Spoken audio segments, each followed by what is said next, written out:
لستل دغه رنګ درېم کلمه لستل په یو روایت کې راځي چې هر مانځه پس یو پیری لستل په بل روایت کې راځي لس پیری او په بل روایت کې راځي چې سل پیری لستل چا چې په ورځ باندې دا کلمه سل پیری لستل نو نبی علیه فرمایي چې دغه کس به د مصیبتونو او د تکلیفونو نه په امن کې وي او په دغه ورځ باندې د ده نه بل یو مسلمان په عمل کولو کې به د ده نه مخکې نه وي هغه مسلمان به مخکې چې هغه د درېیمې کلمې ذکر چې دی هغه د سلو پیرو نه زیات وکړو دغه رنګې دغه بل دعا چې بسم الله الذي لا يضر مع اسمه شيء في الارض ولا في السماء وهو السميع العليم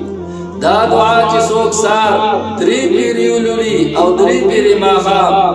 نو دی به تمام مصیبتونو او د پریشانونو په امن کې وي